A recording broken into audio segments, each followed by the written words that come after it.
Last week we began our orientation on Hermetic philosophy, and as the subject indicates, we must continue this orientation this evening. While it may seem that our development will be essentially historical, this is not the full intent of our present approach. Actually, history in this case is rich with overtones and implications of dynamic philosophical importance. We are not interested merely in digging into the past for the sake of unearthing the intellectual artifacts of our ancestors. We are, however, mindful of the living content of things, which is timeless and has continuing vitality for us. I had a letter through the mail today, a very highly confused person. This person would not have been confused had they possessed any adequate integration around the essential substance of the beliefs with which they were concerned. The living person today, in the search for his own believing, finds it very important to defend values and to protect himself against the superficial attitudes and false interpretations which are so common in relation to great systems of religion and philosophy. We have to have a certain amount of factual background. Lacking in this, we are unable to orient and integrate or to keep our minds clear in our present thinking. So if we sharpen our thinking a little, it will do us no harm in our daily living, where we have been inclined to save the mental instrument, protect it from labor, and come too quickly into easy believing, for which there is never any really adequate reward. We have taken this evening three parallel systems for consideration: the Hermetic philosophy, the Gnostic philosophy, and the Neoplatonic philosophy. Now, it's more than a coincidence that these should all have flourished in Alexandria in the opening years of the Christian era. It is also not a coincidence that all of these were closely involved in the rise of Christianity. Nor is it by any means accidental that in a strange way, as St. Augustine points out, these three sects were in large measure responsible for Christianity. Now, this does not mean he did not certainly intend to imply that Christianity had merely copied these doctrines. Rather, that Christianity, confronted by three schools of the magnitude of these, was forced to make very definite plans of its own. It was forced to overcome at an early date as many of the divisions within its own structure as possible. It required a united front against a world that was not ignorant, not stupid, and not gullible. It therefore was a challenge, and it was this tremendous challenge that to a large measure resulted in the final Council of Nicaea and the Christianizing of the Western Roman Empire. Had it not been for these sects, it is very likely that Christianity might have dissolved in its own internal discords. But confronted by these large enemies, it gathered its resources, defined its position ever more clearly, and finally came to a condition of ascendancy. Thus they formed the adversary, which sharpened the wits of the early Christian fathers and caused them to give much more scholarly attention to their own doctrines than might have been their original inclination. So we have these three schools, and the order of them we should also consider. For antiquity, the Hermetic philosophy was probably slightly the elder. In other words, it probably arose slightly earlier than Christianity, 100, 200 years, possibly 300. It also extended downward through the Christian era and down to the 4th or 5th centuries A.D. The second in historical descent was Gnosticism, which belongs to the first Christian century primarily. It arose probably not later than A.D. 30 and continued to exercise a considerable influence down to also to the 5th century A.D. The third of this group was Neoplatonism, which probably arose in the latter part of the 2nd and probably somewhat in the early part of the 3rd century A.D. and continued to exercise considerable influence until the 5th century. Thus, these three organizations coexisted with the early Christian development. And by the nature of their teachings, this coexistence was again more than coincidental. For when we study these three systems, we observe marked parallels among themselves and to Christianity. The question as to who borrowed from who has always been a moot one, and we will not even attempt to explain and interpret it. We can only say that these persons lived together, that they lived in speaking distance of each other, and that they were united by a common tongue. We know, for example, that St. Augustine was highly conversant with Neoplatonism, and apparently did not hold it in essential disregard, although he publicly criticized it on some occasions. Actually, a large part of his own philosophy was certainly influenced by Neoplatonic thought. Trying to analyze the structure of these three non-Christian groups to determine their essential keynote, what was the essential difference between them? The more you read about them, the less difference you observe, until a number of writers have practically given up in despair any effort to distinguish their essential doctrines. These doctrines are so close that they are regarded almost as identical. Actually, they are not identical, because each presents a particular perspective about something in which they all have a common interest.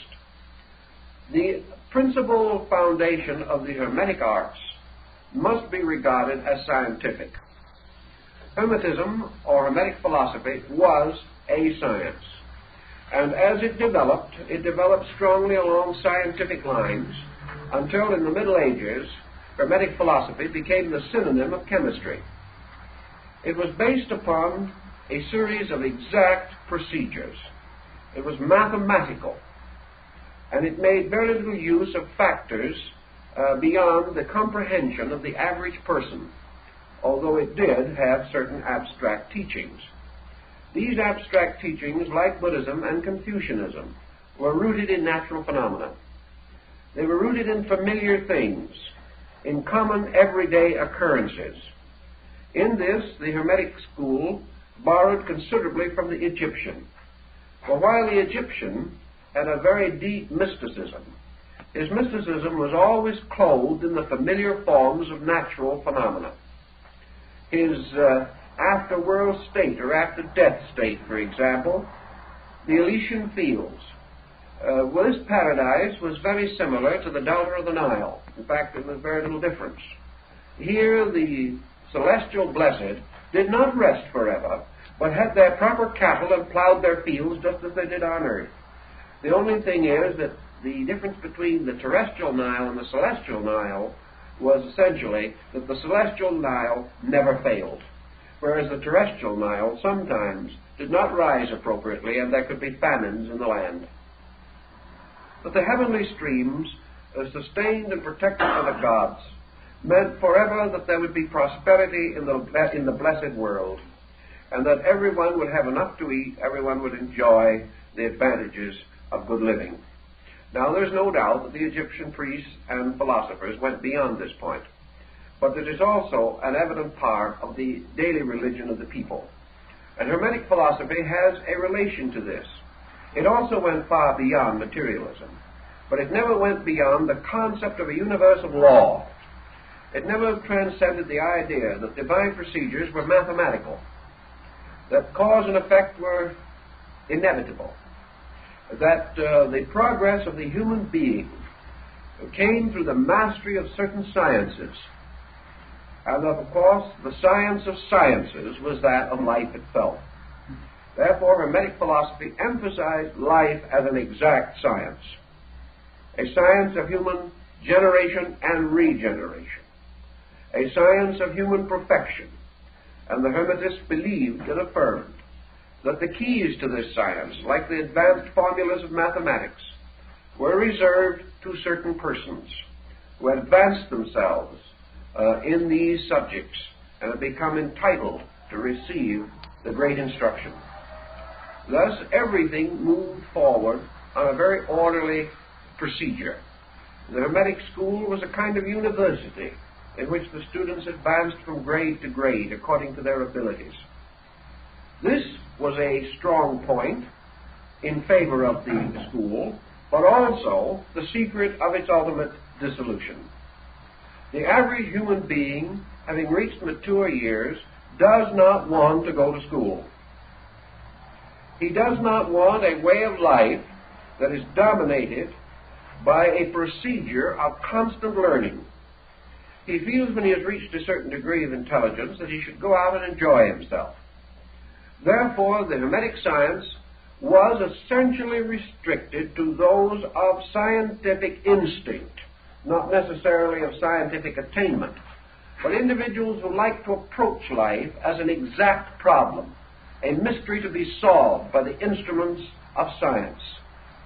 And we must not overlook the fact that the instruments of science available in those days were better than we believe or generally accept. We were not living in as dark a time as the modern historian would depict. The Hermetic philosopher had many instruments. He had already received the great arts and sciences of Greece and Egypt. He was already a master of liberal arts. He already had many instruments by means of which he could attain his end. But there was something much to recall to us the great architects of the ancient world in the Hermetic school. These architects fashioned magnificent structures. And Hermetic philosophy was a concept of a magnificent structure built according to laws, built like a vast college or a school of life from which no one could graduate without attaining perfection, a school that challenged the person from the cradle to the grave, a school in which he must continue to learn till the day he died. Obviously, this type of thinking would not appeal strongly to the shopkeeper, the merchant, the average person whose interest in science was largely utilitarian, whose knowledge of architecture was exhausted in familiarizing himself with the house in which he lived. This type of thinking, therefore, did not have glamour. It did not have the magnetic appeal of mystery, finally, because the Hermetic school was constantly declaring that there was no mystery in mysticism, that mystery was an illusion, that actually what we call mysterious is nothing but that part of the universe about which we are ignorant, that there can be no real mysteries, and the person growing up is not a magician, not a wonder worker, is a scientist, gradually familiarizing himself with laws and keeping them, and gradually developing a great ethical, spiritual code based upon these laws. Therefore, actually, in a sense, an exact way of life, built upon observation, experimentation, reflection, and tradition. As inheriting the sciences of ancient Egypt, the Hermetic philosophers, therefore, thought in terms of medicine. They thought in terms of legislation, of jurisprudence and common law. They thought in terms of mathematics, astronomy, and music. They were distinctly working with subjects which had to be skillfully mastered. And the real proficient was the person who developed the skill to do these things superbly. And education was to give him the skill, not only to practice the daily sciences known at the time, but also the skill to reorganize, redeem, and perfect his own life. Everything was therefore rather a highly educational program, intensely directed toward the person who, having gained what education he could in the world in which he lived, desired to go on and learn more about how to perform specific tasks, learn how to build a better ship, learn how to rediscover and use the lost secrets of Tyrian dyes, learn how to perfect chemicals and drugs, learn how to perform delicate surgery on the human body, to learn chemistry and physiology and anatomy. All these things came as part of the Hermetic doctrine, overtoned, however, by the great concept that all knowledge was sacred. Therefore, that the physician and the judge and the lawyer were actually priests of a universal mystery. And the Hermetic philosophy points out that the end of all of this knowledge is to discover the wisdom and the exactitude and the goodness of divine providence. Thus, it is quite conceivable that the Hermetic position could be of interest and value today to a great many persons. Perhaps our modern scientists are deficient principally in the Hermetic overtone, this overtone that science is divine, that the scientist is not one who must build a religion, but rather a man who must experience the immanence of all divine matters in the very exactitudes with which he daily works. Now this, in substance, I think, is the perspective of Hermetic philosophy as distinguished now from these other groups that we wish to discuss. Now, what is the perspective of Gnosticism? Not long ago on Sunday morning we gave a discussion of the Gnostic ideals of Valentinus. Therefore, we will assume that many of you heard that. We will digest it a little, but try to cover the ground for those who did not hear this lecture. Gnosticism, which arose in both Syria and North Africa in the first century, within the first 30 or 40 years of the Christian era, had one peculiar disadvantage from the beginning. It was never a completely united system. Gnosticism was always at least a three-pronged instrument. Gnosticism was broken up at a very early period into sects. In fact, what we know as Gnosticism altogether is practically a union of sects initially divided. Thus, instead of having a system strong around a central core or a central teacher or a central leader, we have a dozen or more groups with various backgrounds and various religious doctrines with which they were attempting to create the Gnostic position. We know the word Gnostic from gnosis, to know. It was a search for knowledge, but essentially the Gnostic was a religionist. Instead of being a scientist, he was a theologian.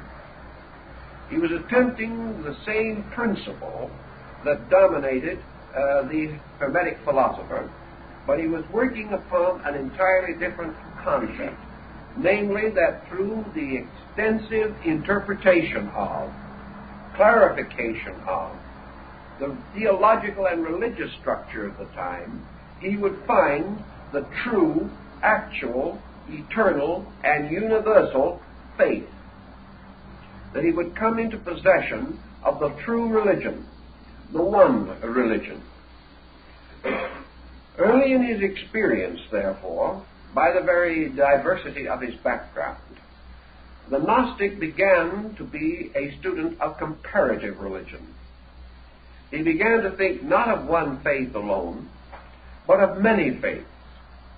And in the schools of Gnosticism, there were followers of many beliefs and many religious systems. The only answer to this, therefore, was the recognition of the unities underlying spiritual revelation. The Gnostic believed in revelation. He believed that the final source of knowledge was the power or grace of God bestowed upon him, so that he might know as an inner or spiritual certainty those things which could not be comprehended by the intellect. Therefore, he practiced visions. He practiced certain forms of magical rites and ceremonies.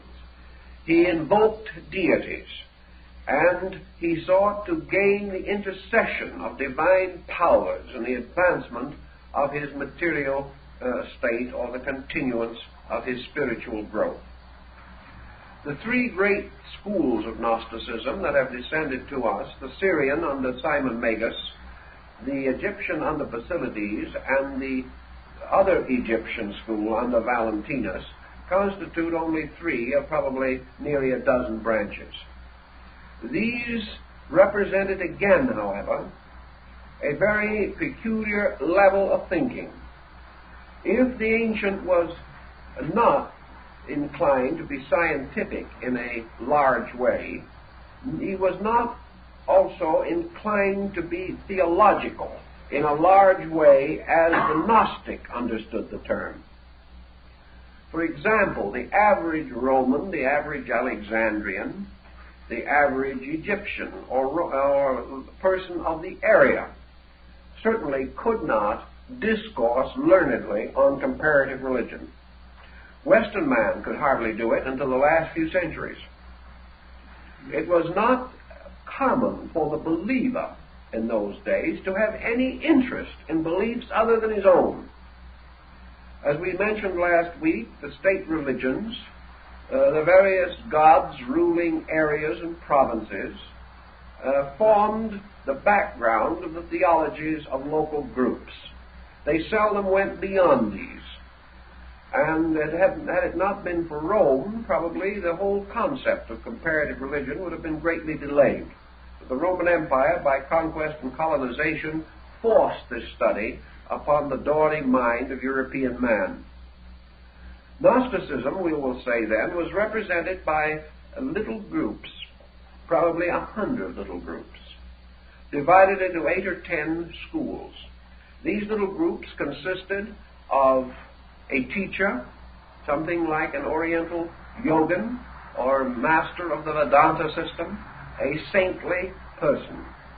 This saintly person was surrounded by disciples. These disciples in smaller areas might be a dozen, in larger areas perhaps 100. But it is very doubtful if during the rise of Gnosticism that the total body of the Gnostic order ever reached more than 2,000 or 3,000. It could not, for the simple reason that it demanded a kind of thinking that was strange to the time. It demanded the individual devote a great deal of personal labor to the contemplation and interpretation of things. It made it necessary for the believer to examine the various aspects of the deity he worshipped, as these aspects were found in the religions and beliefs of maybe a dozen other nations. This kind of contemplation was not for the marketplace. It was not for the individual who was busy in the merchandising of his daily profession or trade. Thus the Gnostics almost immediately became ascetics, wandered into the wilderness, separated themselves largely from the communion of other persons of other interests. They were content to be devout, content to contemplate and to meditate, to pray and to examine the secrets of religion as they understood these secrets. Naturally, under this pattern, they did not have the staying power, because they could not touch the popular mind. They could not touch the majority of people. It's probable that even in their own day, the Gnostics were regarded as mysterious, as being persons set apart, strange, perhaps even mad. Their thinking was not in the terms of prevailing orthodoxy. The Syrian Gnostics had trouble with the Orthodox Jewish religion. Later, the Christian Gnostics had trouble with Christianity. the one link between the Gnostics and Christianity that remained strong for a considerable period of time was the link of the teachings of St. Paul. The Paulian group was very close to the Gnosis, and many of the Gnostic teachers quoted St. Paul as being the outstanding example of the teacher of their time relating to the mystery of Christianity. Now, the Gnosis moved toward Christianity, and Christianity certainly enveloped phases of the Gnosis. But there was always a conflict there that could not be completely reconciled, the nearest point of reconciliation being in the works of Paul. In Gnosticism, for example, the principle of redemption was an eternal principle, ever functioning. The principle of redemption in Gnosticism was unhistorical. It was known to the first man, and it would be known to the last man, because redemption was an attribute of eternal deity itself. Redemption, therefore, did not center upon any historical time or historical person. Gradually, in the Christian Gnosis, an effort was made to apply this redemptive principle exclusively to the person of Jesus.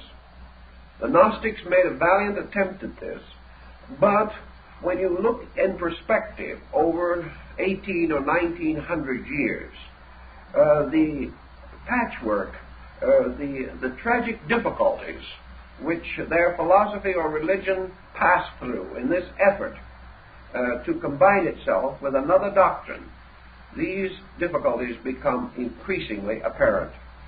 The historical redemption concept was not Gnostic, and the Gnostics who attempted to follow it did so with a good spirit and a good heart, but never consistent with their own original teaching.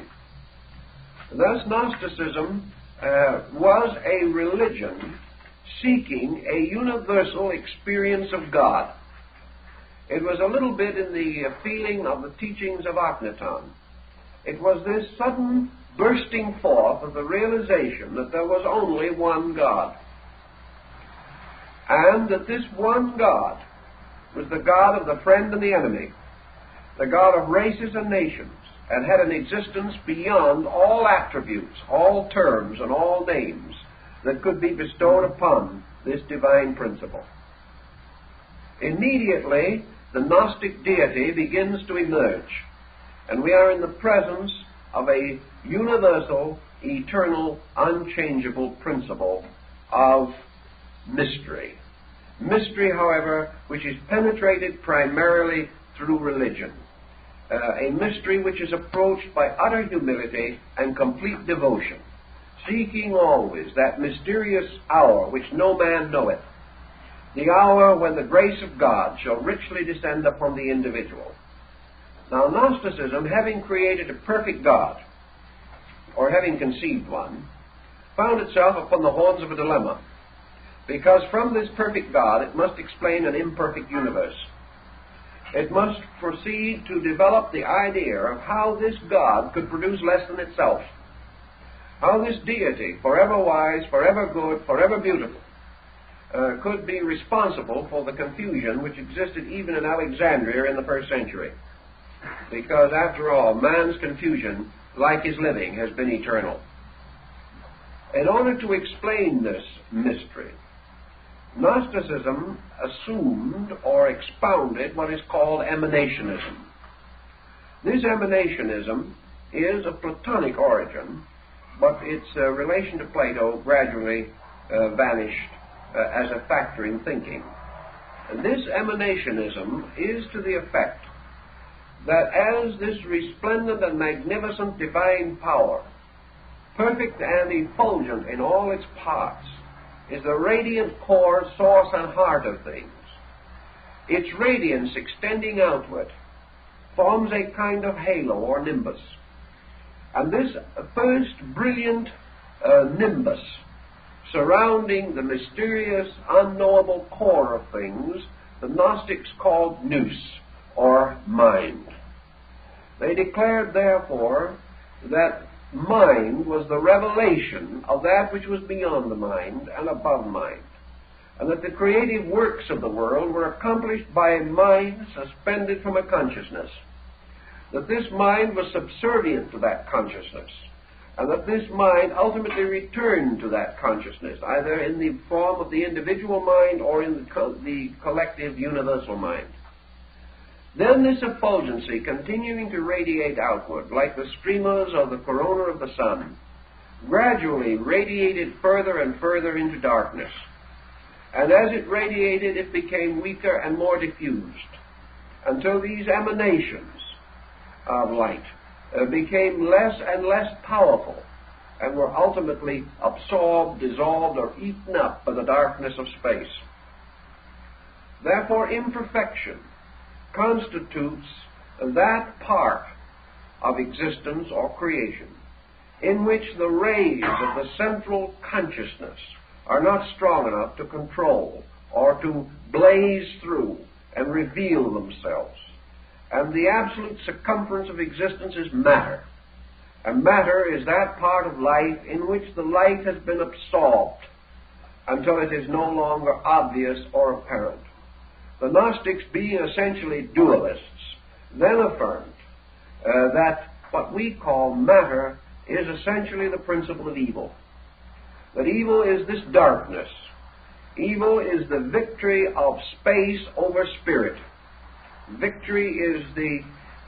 victory is the inertia, which is at the extreme circumference of action.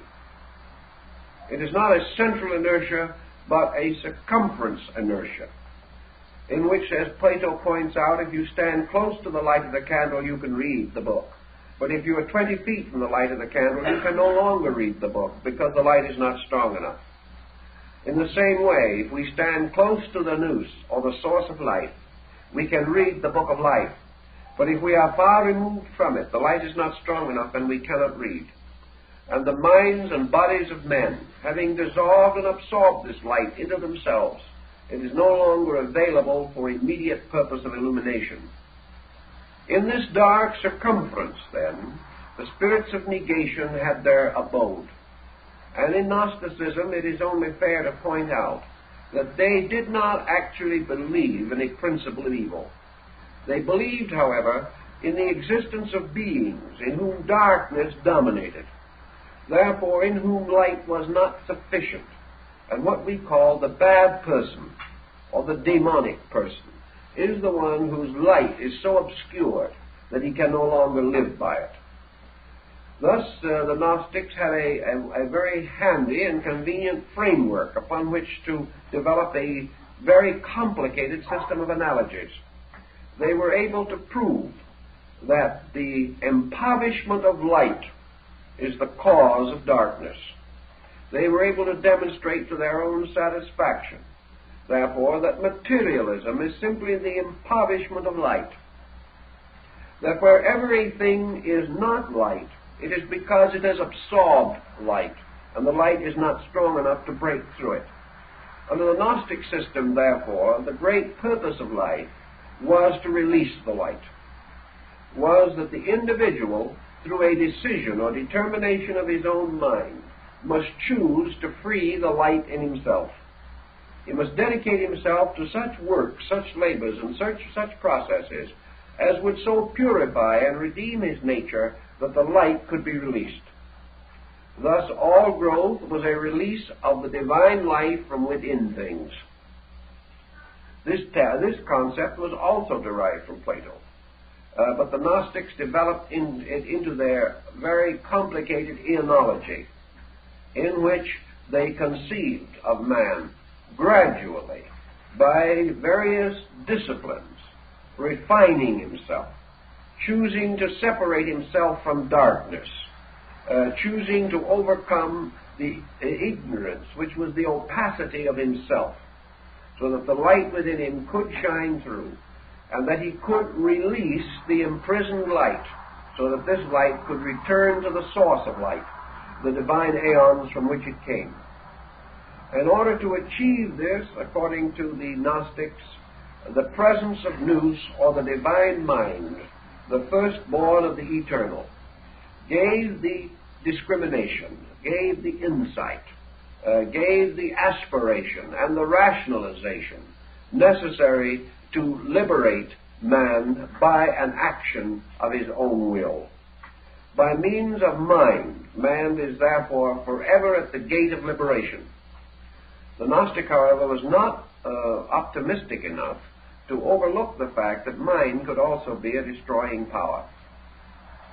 He therefore recognized a divine mind in the likeness of the eternal Father, and a mortal mind in the likeness of the darkness, and that the mind of man accepting darkness was deluded by his own acceptance, but the mind of man yearning toward the light was liberated by his own yearning.